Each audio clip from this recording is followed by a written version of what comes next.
அஸ்ஸலாமு அலைக்கும் வரஹ்மத்துல்லாஹி வபரகாத்துஹு. நாம் இன்னைக்கு மன்னர் மஹதி அலைஹிஸ்ஸலாம் அவர்களின் வருகை பற்றி பார்க்கலாம்.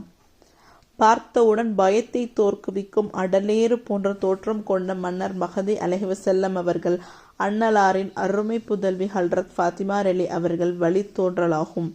அண்ணலிடையில் பட்ட புழுக்கள் போல அவதிப்படும் அந்நேர முஸ்லிம்களின் அவலத்தை போக்க வரும் அந்த அன்னலரின் வருகை முஸ்லிம்களின் நெஞ்சில் நிதமும் பால்வார்க்கும்.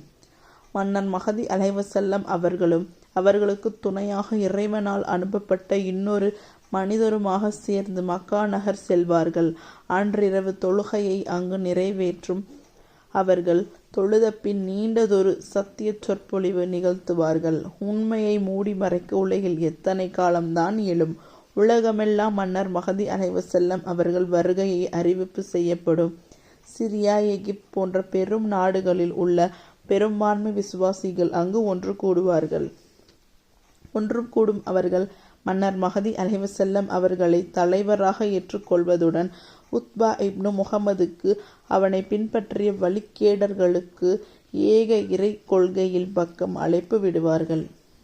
மடத்தனத்தை மண்டையில் நிரப்பிக் கொண்ட அந்த மமதைக்காரன் லட்சத்திற்கும் அதிகமான வீரர்கள் கொண்ட பெரும் படையோடு மன்னர் மஹதி அலைஹிஸ்ஸலாம் அவர்களோடு போரிடுவான்.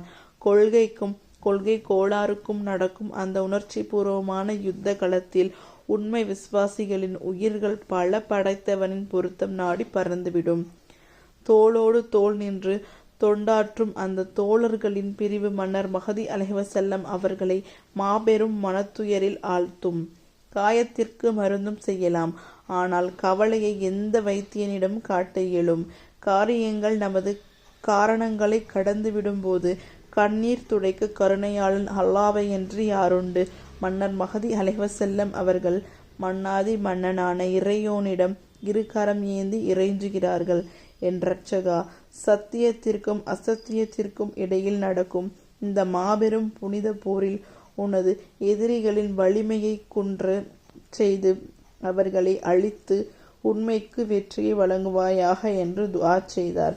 அவர்களின் வேண்டுதலை அங்கீகரிக்கிறான் அல்லாஹ்.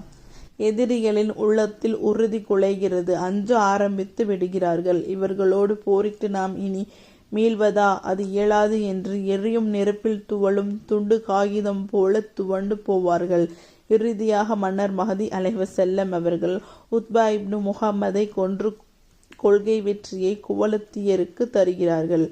உலகத்தை ஒரே குடையின் கீழ் ஆளும் மன்னர் மஹதி அலைஹிஸ்ஸலாம் அவர்களின் ஆட்சி சாந்தியும் சுபிட்சமும் ஊரெங்கும் சங்கமிக்கும். இடைவிடாத போர்களாலும் எண்ணற்ற இடையூறுகளாலும் நசிந்து போன நாட்டின் பொருளாதாரம் மீண்டும் செம்மணிப்பட்டு சீர்பெறும்.